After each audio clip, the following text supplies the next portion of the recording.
Entire Tostada, ladies and gentlemen. My name is Kylaris, and today we're going to be looking at Game 3 of mouzMorroW and RAZERiNSo on Xel'Naga Caverns here. mouzMorroW spawning in the top right position as the red Zerg, whilst we have Inso spawning in the bottom left position as the blue Protoss. This is going to be round 3, as said before, of the best of 3, so no, that's sort of a spoiler, I guess. Maybe not. Both of them won one game, so you just need to go back and see which games, I guess. So, RAZERiNSo here, going to be opening quite standard with a normally placed pylon, and mouzMorroW look like he's not doing anything too tricky right now. These two players going to be playing very standard games by the looks of things, going into the later stages of this game. Hopefully we shall see some good macro and some good micro alike.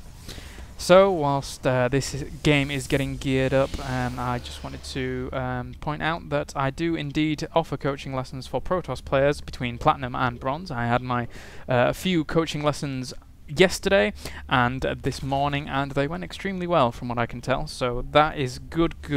I should really get some player reviews, student reviews, and that would indeed solidify the reputable reputation of myself, and that was the oddest sentence ever created. So we do have RAZERiNSo here, going to be throwing down that gateway and an assimilator, whilst we have mouzMorroW again going for a very standard build with that hatchery spawning pool first instead of going for the hatchery first. Hatchery is very kind of risky first, as whenever I see a hatchery first, I'll just go for a forge, cannon the back mineral line, and do some hefty damage. So yeah, that's not the best to do unless you're on a 4-player map and you end up getting scoured last for whatever reason. It's really not the best of openings. Very risky indeed. So RAZERiNSo indeed going to be throwing down that cybernetics core in a timely fashion. Does have a nice placement on that second pylon as well. Going to be noticing any kind of overlords that are coming on there, or any kind of tricky muta play that does come around the corner as well. Going to be moving down here with this probe to try and block the expansion, as crippling a Zerg's economy is the best thing you can do early on in the game, because ultimately if they don't get that early economy lead, they're pretty much screwed for the entire game. And we do have a Zealot coming out as well for Inso in order to be able to block off that choke. Cybernetics core finishing now, and we do have Zergling speed on the way, as well as a second gas. So once again, I think we're really going to see a 3-gate expand here from Inso. That drone just peeking in there just after the Zealot has finished. What a bastard. Sorry for excuse my French, that wasn't the best, but not to worry. Queen out at the moment, and not much else going on. That expansion has gone down for mouzMorroW, and nice control of these watchtowers, making sure they can see everything that is going on, and maybe going to get that probe kill. I doubt he's actually going to get it, as they're very equal in speed, and that Zealot is going to fend those off. So now that drone is going to be taken out by that sentry, and a little bit of a wasted chrono boost to a certain degree on that gateway, but could have probably produced another sentry there for efficiency, but is now doing that anyway. And ooh, Twilight Council going down for Inso. So this is not your average 3-gate expand by the looks of things. I'm really interested to see what he's going to be doing with this. The only thing I can think of is Blink Stalkers this early on in the game, but we shall have to see. I'm pretty sure actually this could be very interesting play from Inso, because at this point, mouzMorroW has scouted the fact that there are indeed 3 gates going down, and there was a sentry out. What he could do at this point is switch it up into a kind of timing push with either Blink or Zealot charge and do a massive amount of damage. And oh, you sneaky bastard. Going to be throwing down a Dark Shrine, so this is going to be pretty much a DT rush, ladies and gents. And this DT rush could lead into a plethora of opportunities for Inso. He could end up expanding behind it, which is a fantastic idea considering the fact that DTs will give him a great deal of map control. Or he could indeed transfer into Colossus, but we do see indeed that he is going to be going with that expansion. So at this point, mouzMorroW still does think that this is the general kind of 3-gate expand, although that being said, you don't really normally see that many kind of Zealots with a 3-gate expand. You just see normally just like 1 or 2 Zealots with like 5 sentries.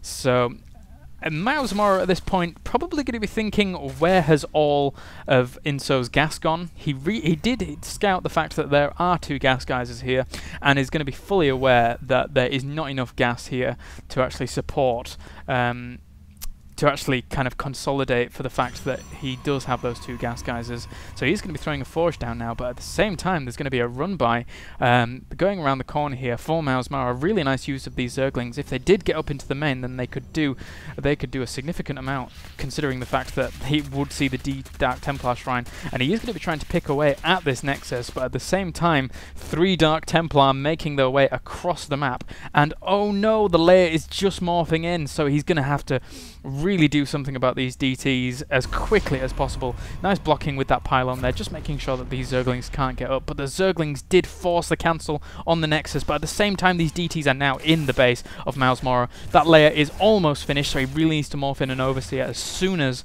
that layer does finish, but whilst this is occurring, he's trying to block off, as you can see there with these units on the ramp. Really nice use of that block there, but all these probes in the natural of mouzMorroW are going to be taking a significant amount of damage, and oh my god, so clever by mouzMorroW there, kind of was warping in essence those drones through these units and keeping them blocked until he can actually get an Overseer out.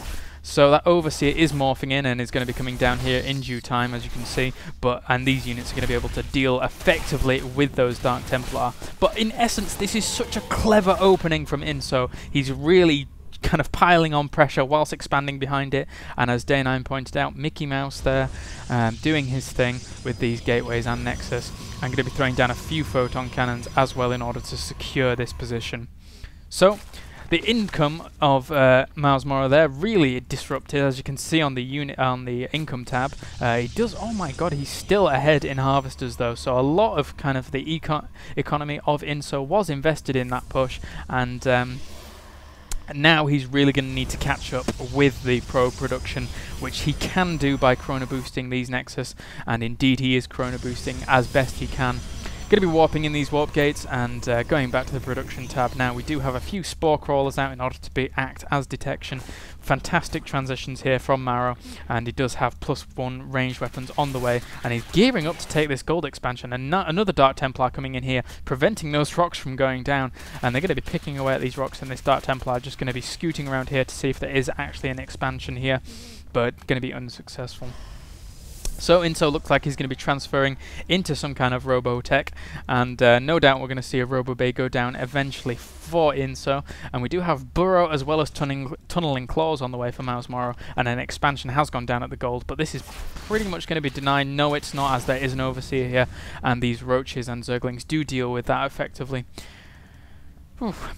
So indeed, that rubber bay is going down for INSO, and I'm sort of curious as to this building placement. Actually, no, I'm not, because he has just put these pylons down here, and I was going to say that they need to be there in order to stop any run-bys that do occur. We do have +1 weapons on the way for INSO now, as well as Ventral Sacs, Fenumy's Carapace on the way for mouzMorroW. So he's going to have some speedy little overlords, from what I can tell. Which will make for great scouting. This Overlord may be pivotal if he can bring it in here in order to be able to spot this Robo Bay, so he can get a Spire out in order to deal with any Colossus that do come along.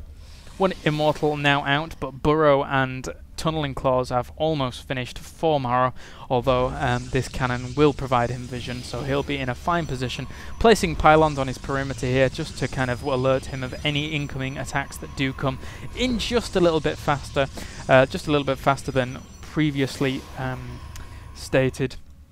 And controlling these watchtowers here, really nice. But look at that scout from mouzMorroW there, really nice use. But has he seen the... he hasn't seen the Robo Bay, so that is really kind of bad for mouzMorroW at this point. He really needs to know that that is there. He is getting a Spire, and that's kind of just a timing thing for these pros. They realise that Robotech could be on the way anytime soon, and I'm only on INSO's camera there, but now I'm back with mouzMorroW as well. And he really... does he have an observer with this army? He doesn't have an observer with this army currently, and he'll really need that when he does decide to engage those roaches, as he really Tunneling Claws and Burrow can be a real pest if they're allowed to just kind of do what they want. So just reinforcing with more Colossi now, and range, Colossi range now on the way.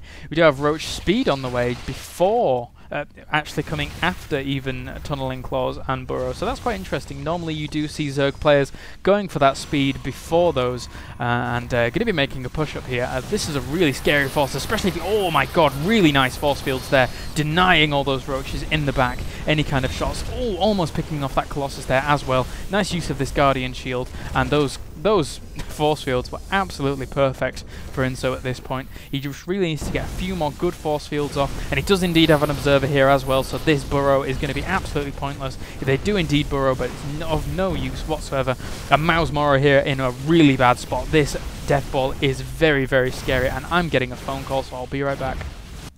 Girlfriends call at the worst times, but we do have this gold expansion going down now, and Inso in a fantastic position here. MorroW does have all the bases covered, so he can't actually expand behind this without a little bit of micro, but ultimately Inso here really proving that force fields absolutely dominate PvZ right now, to the point where if they don't have enough units, then they can't do much at all. So Inso here going to be pushing through here, and I'm really not sure what mouzMorroW can do at this point. He is getting a few Corruptors as well as that ranged level 2 for these roaches, but ultimately this is going to prove extremely detrimental. Nice force fields once again going down, and the combination of force fields and Colossi range is just ripping MorroW apart. So I think that's going to be a good game from here on, ladies and gents, and indeed it is. So that is going to be game 3, and thank you very much for watching. If you like what you see, please subscribe if you haven't already, and if you have any questions or queries, do not be afraid to email me. Thank you, and I will see you next time.